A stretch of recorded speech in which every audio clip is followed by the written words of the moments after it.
The views and opinions expressed on the following program are those of the host and guests and do not necessarily represent those of any organization, including One Generation Away.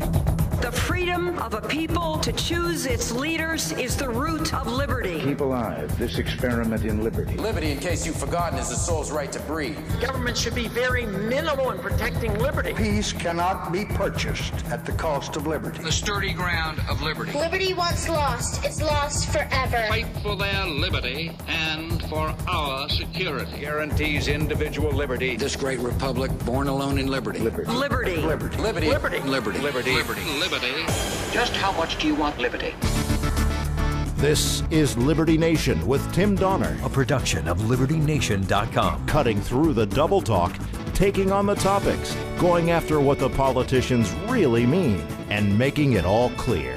For your freedom and your liberty. Liberty Nation with Tim Donner. The left says Trump is a dummy and an evil genius. Can they have it both ways? Welcome back into Liberty Nation Radio, and this week we will explain how what the left believes about President Trump adds up to Trump being both a Neanderthal and an evil genius. Is that possible? Is Robert Mueller getting ready to subpoena the president? This as the heat gets turned up on Trump lawyer and fixer Michael Cohen. A Russian company indicted by Mueller calls his bluff. 3 judges admonish the special counsel. We'll try and connect all those dots in Talkin' Liberty with LibertyNation.com. Legal Affairs Editor Scott Cosenza. And with teacher protests and demands for higher pay sweeping parts of the nation, we will examine the question of whether teachers are actually underpaid, as most people think, with Andrew Moran, economics correspondent for LibertyNation.com. Say what? Say what? Say what? One more time. But we start with our signature segment, Say What, where we roll out some of the most wacky, astonishing, and damnable things uttered by politicians and the chattering class on the events and issues of the day. Say goodbye to the Iran nuclear deal. President Trump has now fulfilled another one of his signature campaign promises. After exiting the Trans-Pacific Partnership and the Paris Climate Accord, Trump tripled down on his transformation of U.S. foreign policy, shredding another big piece of Barack Obama's legacy, saying this was just a lousy deal with a dangerous and murderous regime. The Iran deal is defective at its core. If we do nothing, we know exactly what will happen. In just a short period of time, the world's leading state sponsor of terror will be on the cusp of acquiring the world's most dangerous weapons. At the heart of the Iran deal was a giant fiction that a murderous regime desired only a peaceful nuclear energy program. Today, we have definitive proof that this Iranian promise was a lie. But not according to the man who negotiated the deal, whose legacy is now in the dumpster. Obama Secretary of State John Kerry, who was, by most accounts, directly lobbying our European allies to stay in the Iran nuclear deal, thus preserving his own legacy, which raised questions about a rogue former government official negotiating with foreign leaders behind the back of the sitting president.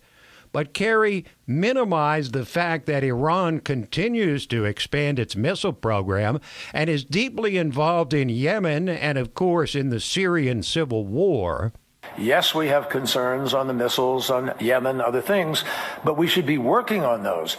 The Obama administration made a clear decision that working on those other issues and making progress on them is easier with an Iran that doesn't have a nuclear weapon than an Iran which is moving towards one. President Trump was not amused by Kerry's rogue foreign policy, so he went before a friendly audience and what else? Made fun of him. We're signing that horrible deal, and they're marching in the streets saying death to America. I said, who signs a deal when they're marching saying death to America? And we have the former administration as represented by John Kerry. Not the best negotiator we've ever seen. He never walked away from the table, except to be in that bicycle race where he fell and broke his leg. That's it. If that wasn't enough, President Trump's newly minted National Security Advisor John Bolton said Kerry is supporting a policy that is achieving the opposite of its supposed objective. John Kerry's objective was to get a deal. So it's not surprising John Kerry's objective today was to keep the deal. It's the wrong objective. The objective should be to prevent Iran from getting deliverable nuclear weapons. The deal not only didn't accomplish that objective, in many ways it facilitated Iran's efforts. It does still look like our European allies will stay in the deal with Iran. Not a whole lot of backbone displayed on that continent. As usual, European leaders are just confounded by President Trump. They don't understand him any better than the leftists and their allies in the media here in the U.S., who just cannot countenance the idea that Trump is scrapping so many of the assumptions that have guided American foreign policy for so many years. A bolt out of the blue in New York this week where supposed rising star Eric Schneiderman, Attorney General for the state of New York, with much higher aspirations than that, and an outspoken supporter of feminist causes, especially the Me Too movement, was forced to resign after shocking revelations that he assaulted at least 4 separate women who came forward in an interview with The New Yorker. And if you want to know just how big a hypocrite this guy is, consider Mr. Schneiderman's self-serving, grandstanding, virtue signaling in announcing action against notorious, and it turns out fellow, woman abuser Harvey Weinstein. The conduct really was shocking. There's a lot of language used there that I'm not going to use, but some of the citations to things that Mr. Weinstein said to employees, the pattern of abuse, the use of employees to manipulate his targets or victims of sexual harassment is just really astonishing. There he is, a left-wing activist and outspoken feminist projecting his own guilt and breathtaking hypocrisy onto Harvey Weinstein. Well, Michelle Obama was at it again this week, making a big speech in which she said it was sexism that cost her friend Hillary Clinton the election. When the most qualified person running was a woman, and look what we did instead. I mean, that says something about where we are. You know, I forget everybody else. That's what we have to explore, because if we as women are still suspicious of one another, if we still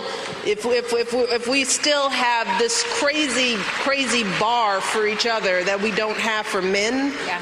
If we're still doing that today, if we're not comfortable with the notion that a woman could be our president compared to what? Right. Hillary was a dazzling candidate. Only rampant sexism could possibly have cost her the election. And one more say what, this one unmasking at least one teachers union, or simply proving what so many have always thought, that these unions care only about the welfare of the teachers and not the students they teach, as a hidden camera from Project Veritas caught a local teachers union official in Hamilton Township, New Jersey, saying he'll not only defend his teachers, but turn on the students. I don't want him coming here with a bunch of lies. I need to know the truth so that we can bend the truth. Okay. I'm here to defend.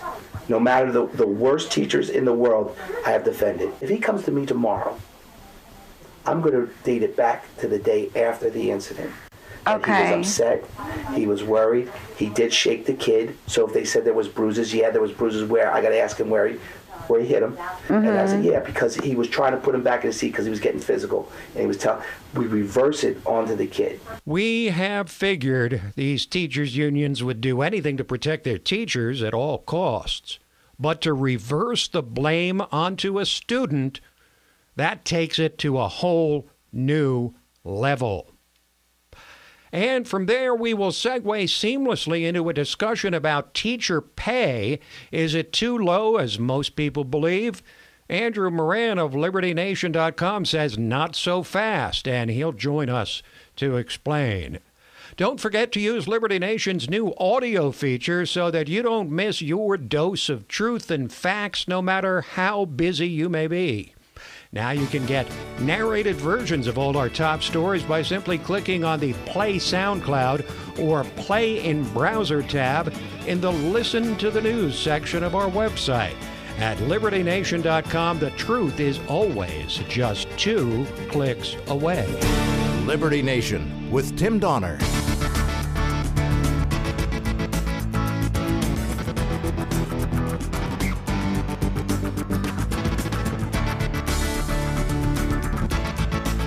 We believe that all men are entitled to blessings of liberty.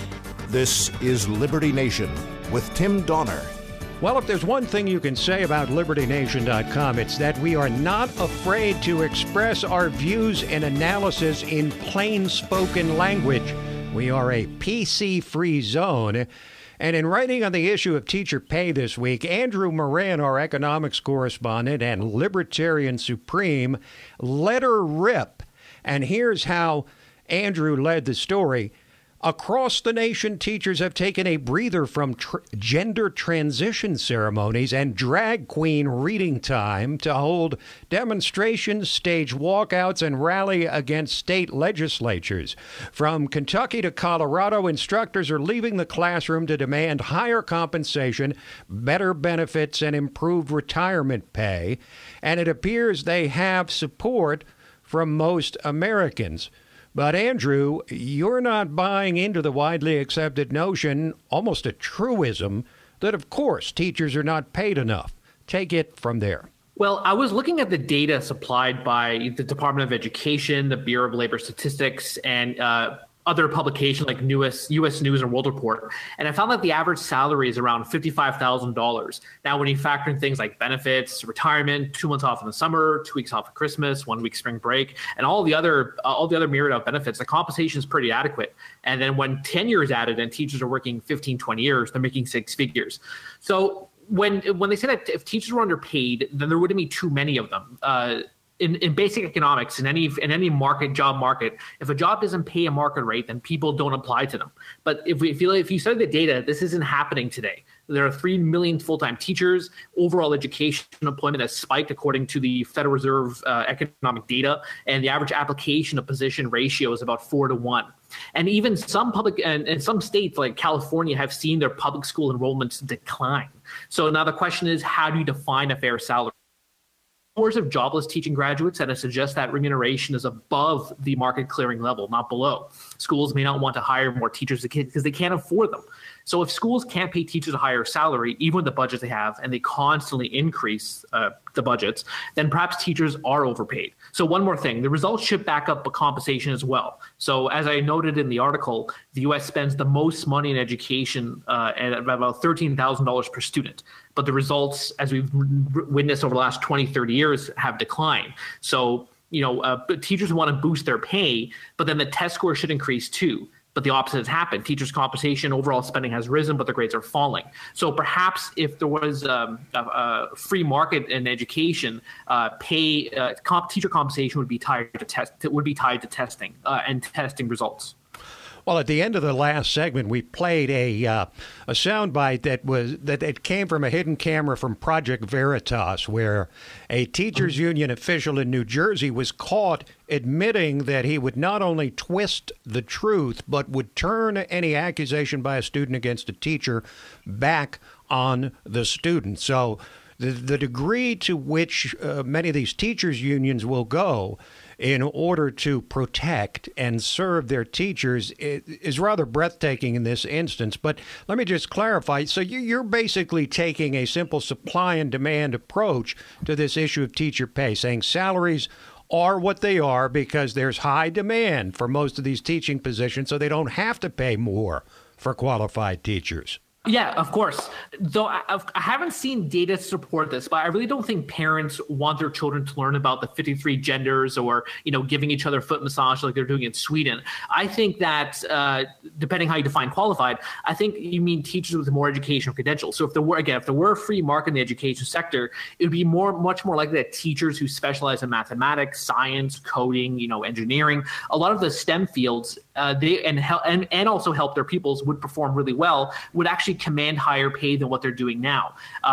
So if you actually give the parents more choice and you let them choose where their taxes are spent, you get the federal government out of education and you extend the power more to localities or perhaps even state governments, which then that's a stretch. You'd quickly see that teachers with STEM major would be more in demand, and therefore they would get a much higher salary than a teacher with gender studies degrees or women's studies or medieval poetry, and so overall the pay would go up. And I think one more thing is important. What do you have against medieval poetry, Andrew? But I think also when it comes to pay, unions play an important factor too. I think it's just time to abolish the unions because it hurts everyone, including those teachers who really want to teach and help the kids and do a good job. But the unions, they protect the bad teachers, and the bad teachers have to get those higher salaries. And then, of course, you have all the other unions. You have the administrative union, the janitor unions, the bathroom unions, the screwing the doorknob unions. All these are doing the bureaucracy swells, and that bad teachers aren't punished and kids fail. So you also, in this article on LibertyNation.com, come out forcefully against what the teachers union calls their only real leverage, their right to strike. But if strikes are legal in other industries, Andrew, why not for teachers if they have no other negotiating leverage? I'm a bit stumped on this issue because the issue of striking is a bit more complicated. In general, I do favor the private sector striking, but not so much in the public sector, particularly teachers. Now, there's two reasons for this position that I hold. First, most parents send their kids to a government-run school, so this disrupts the lives of so many households. And these parents, they pay their taxes, they abide what the district schools say. They have to send their kids to specific schools. Second, most schools aren't able to replace those teachers because of certain laws and union agreements. So this ties into one of the previous points I mentioned. The unemployed teachers should be allowed to replace the unionized teachers during a work disruption at a market rate that's agreed by the school staff. Will this happen? I doubt it.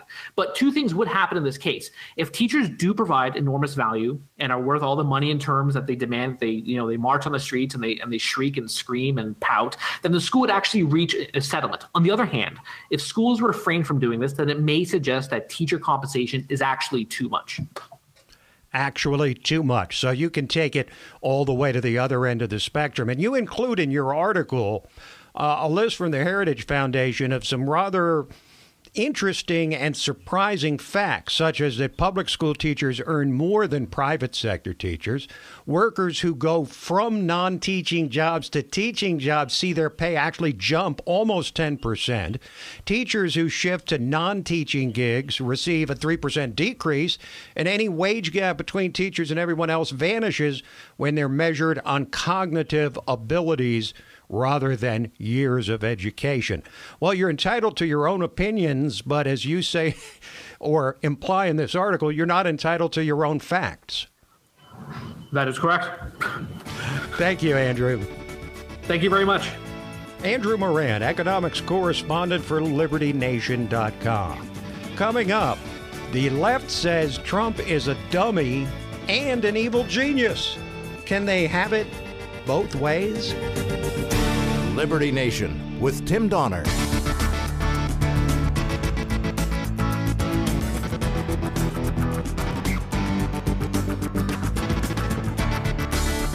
Far more important than my political future and far more important than yours, the well-being of our country. This is Liberty Nation with Tim Donner. There is a form of argument in legal circles called reductio ad absurdum. It means disproving a statement by showing it inevitably leads to a ridiculous or absurd conclusion. And as we examine the now year-long special counsel investigation of Russian interference in the 2016 election, The left's concoction of a plot by Trump, first to conspire with Russians to rig the election, then to cover it up by firing the FBI director, is laid to waste by considering two irreconcilable assertions about President Trump. Let me put it simply for you to begin with. To believe what the left has alleged, you would have to believe Trump is at once both a dunce and a genius. And here's what I mean. Everyone agrees that Trump ran one of the most disorganized and chaotic presidential campaigns in American history. And he's been condemned by the left as a clueless Neanderthal. And yet at the same time, they claim that he orchestrated a plot to collude with the Russians, which was so clever and intricate that it has for 1 full year escaped the grasp of even a special counsel with virtually unlimited powers and his 17 A-list investigators, including many Hillary Clinton partisans, specifically assigned to uncover it. Yes, this is what the left would have you believe. But you cannot have it both ways. So which is it? Trump is either a bumbling, ignorant fool or a brilliant mastermind who has managed to steal an election, ascend to the most powerful position in the world, and orchestrate the greatest cover-up since the JFK assassination. It brings to mind the hysterical skit from the 1980s on Saturday Night Live where President Ronald Reagan, played by Phil Hartman, plays the amiable dunce when meeting a Girl Scout and then instantly transforms into a devious micromanaging mastermind of a plot to aid Central American rebels. Hello, little girl. What's your name? Lisa Myers. Well, Lisa, if you're that good a sales lady, maybe I could use you up on Capitol Hill. Well, it was nice meeting you. Come on, Lisa. Come on. Bye-bye. Come on. Back to work! Now, Afghanistan needs more money. We've got $65.2 million tucked away in Zurich.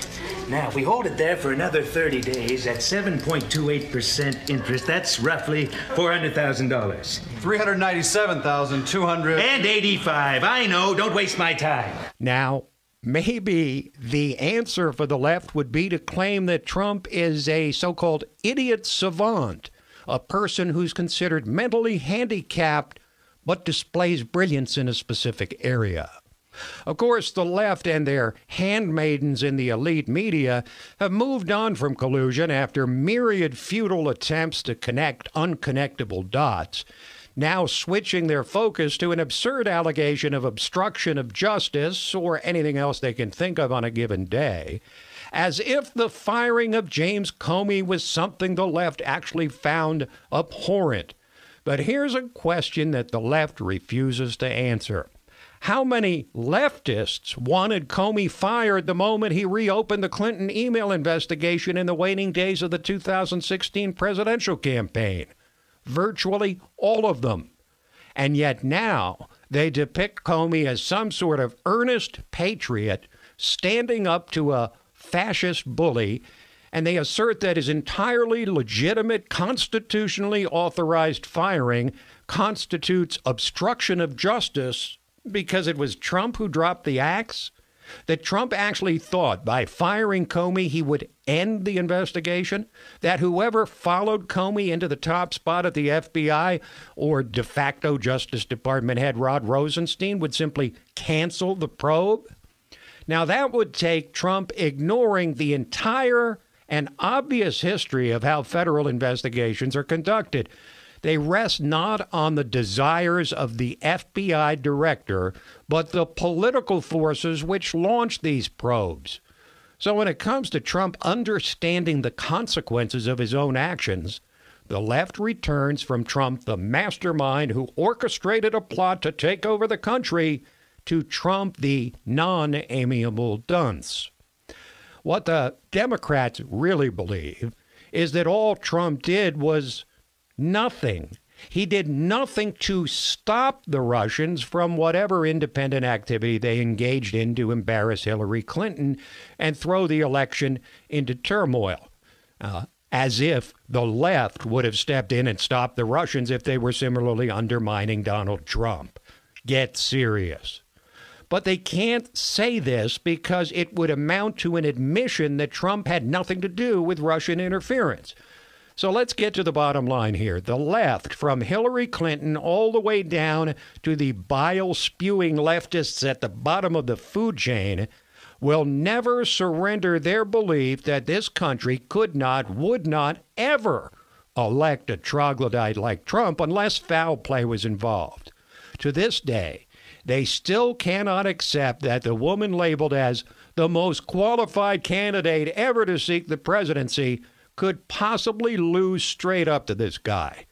That belief has fueled their every move since that fateful night in November of 2016 when their world was shattered. Much like the grassy knoll conspiracy theorists and the Kennedy assassination, the magnitude of the crime, like Hillary losing to Trump, was so much greater than the identity of the lowly assassin that they cannot bring themselves to believe it could have happened without a nefarious plot hatched by one or more corrupt institutions and powerful evildoers. Yes, when pressed to the wall, the left will admit they've been forced to give up on collusion, but not before they spread and magnified scurrilous, unproven allegations resting on a foundation of quicksand known as the Democrat-funded Steele dossier, and a memo shamelessly leaked by a bitter James Comey out for revenge against the president. All of it leading to an investigation in search of a crime, targeting the man, then trying to dig up a crime. And now they are claiming the actual crime of obstruction of justice for Trump exercising his clear constitutional prerogative to hire or fire anyone in the executive branch at his pleasure for any reason or no reason. This is the shredder the left has put the country through since the day Trump was elected. And when the smoke finally clears and the dust settles from this outrageous attempt at a not-so-silent coup d'etat, which has further divided an already bitterly balkanized nation, the left better damn well be held accountable for the damage that they have wrought. Don't forget to use Liberty Nation's new audio feature so that you don't miss your dose of truth and facts no matter how busy you are. Now you can get narrated versions of all our top stories by simply clicking on the Play SoundCloud or Play in Browser tab in the Listen to the News section of our website. At LibertyNation.com, we like to say that the truth is always just 2 clicks away. Up next, Mueller's Tangled Web, the latest on Michael Cohen. Judges admonishing Mueller, a Russian company calling Mueller's bluff. All of this with Scott Cosenza, legal affairs editor for LibertyNation.com. Liberty Nation with Tim Donner. And now we welcome you into the section of Liberty Nation Radio, which we entitled Talkin' Liberty. You can figure out what the segment is about. It's when we welcome in our regular contributor and constitutional lawyer and LibertyNation.com legal affairs editor, Scott Cosenza. Hello, Scott. It's my favorite segment, Tim. Hello. I know you've said that on multiple occasions in the past. All right, Michael Cohen, bring us up to date on the latest on this and the likelihood that Special Counsel Robert Mueller will issue a subpoena to get Donald Trump into a deposition. I'll take the second question first. It seems highly likely that Robert Mueller is going to issue a subpoena to Donald Trump if the leaks that we see reported widely in the New York Times and other publications are accurate. We have no information to believe that they're not accurate.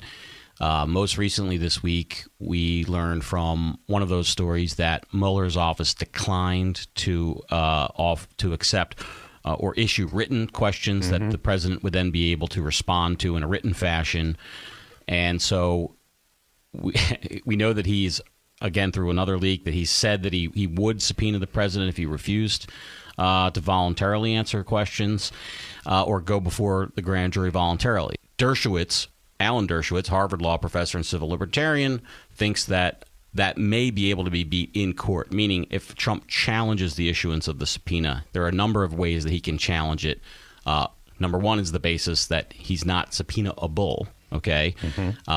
We've had 3 presidents that have been subpoenaed in the past, but they've been Jefferson was subpoenaed in an Aaron Burr trial, and he didn't give testimony, but he gave written evidence.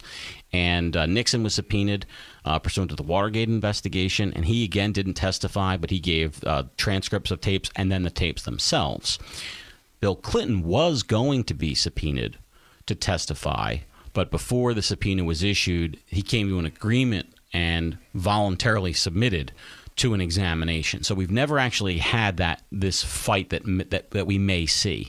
And as Dershowitz says, he may be able to not be subpoenaed at all, and then he may actually only be able to be subpoenaed for acts that are outside of his Article 2 behavior as president. And he'll have several opportunities to challenge that subpoena, namely the district court, the appellate court, and the Supreme Court.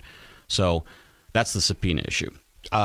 One intrusive question here. Rudy Giuliani went on TV. He's now a part of the president's legal team, has become the de facto spokesman. He's been out there saying a lot in the broadcast medium. Yeah. But among the things he said was seemingly an admission that they have agreed to an interview, because he said we'll do it for 2 or 2.5 hours. He's using a specific amount of time, equating it to what Bill Clinton worked out with Special Counsel Kenneth Starr. So isn't what Giuliani said in effect an admission that this deposition is going to happen? The statements that have come from Giuliani since he was announced as on the legal team, I don't know that we can.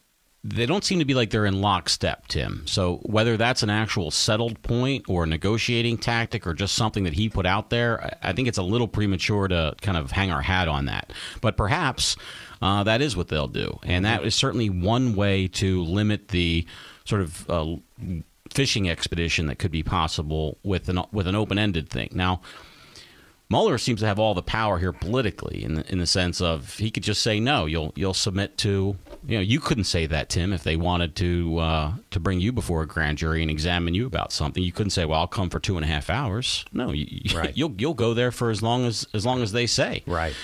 So the president is either legally required to submit to this or he's not. Now, whether that issue will be forced, I don't know. But again, that does seem to be where things are headed.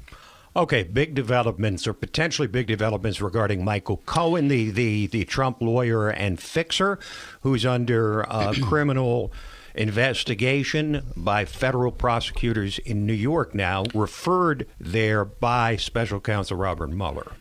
Porn star Stormy Daniels' attorney, Michael Avenatti, released a document this week detailing payments made to Mr. Cohen that have been confirmed in part, at least.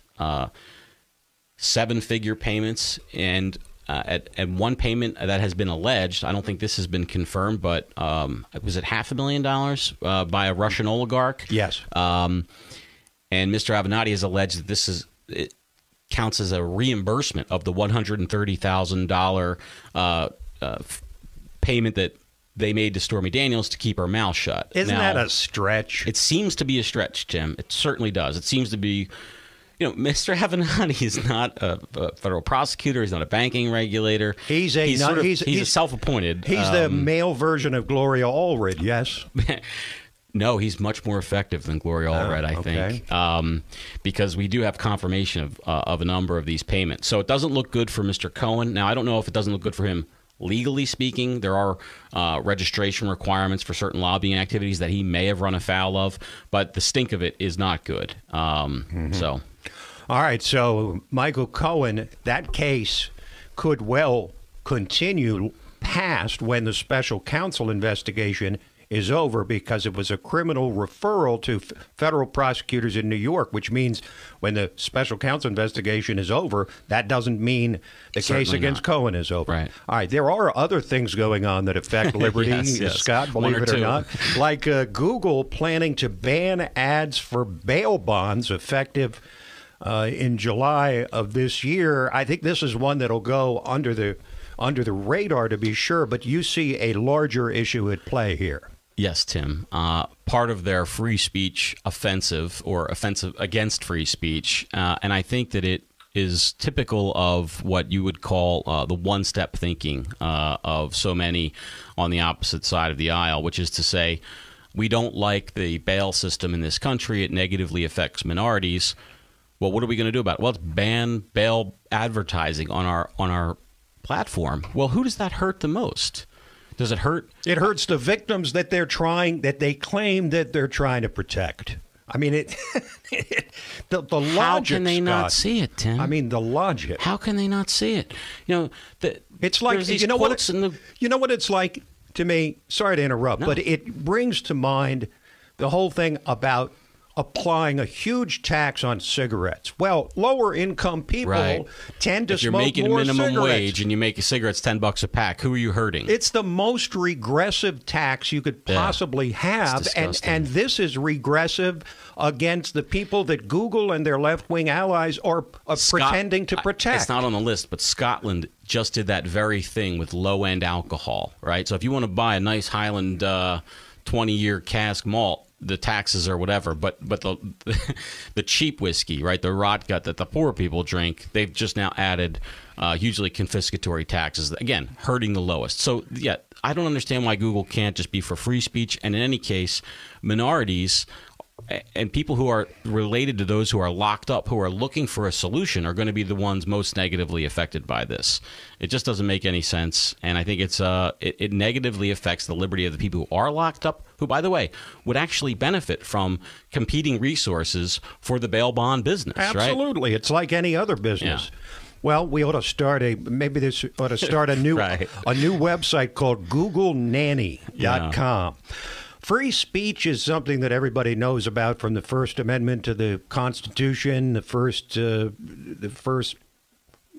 the first words in the Bill of Rights. Mm-hmm. But there's an issue about compelled speech as well. In other words, you're free to say anything you want, but can you be compelled to say something? And circuit court judges ruled that those two are the same, that compelled speech is no more constitutional than the suppression of free speech. This was a refreshing and robust defense of the right to not speak. The circumstances of the case are pretty horrible, which is that this prisoner was likely physically assaulted and didn't want to report that, whether that was out of a sense of just not participating in the man, or out of fear that he would be victims of further assault if he actually reported that he was assaulted. And he went to the infirmary and basically said a soup can hit my eye, and his wife indicated that he was the victim of an assault. And when he was approached by prison guards to testify that he was the victim of an assault, he just clammed up and he said, "I'm not going to do so." And they put him in solitary confinement, basically, for 6 months, and said, if you don't tell us that you were assaulted and who did it. Now, whether or not he was assaulted does remain to be seen. But even if he was, he should be legally able to just shut up about it. And the court here said that that's, in fact, part of our First Amendment rights. And it's always good, Tim, when the federal courts and the appellate courts do reaffirm our free speech rights to speak, and in this case, to not speak. All right. Thank you, Scott. Thanks, Tim. This program, Liberty Nation Radio, as well as our own podcast, The Uprising, are available to you on demand at libertynation.com and from fine podcast providers everywhere. And we give you a particular shout out for the podcast this week as Scott and I discuss the tangled web of Robert Mueller. So that is it for this week, but we will be back at you next week, same time, same station. Till then, this is Tim Donner saying stand up for liberty, and we'll see you next time on Liberty Nation.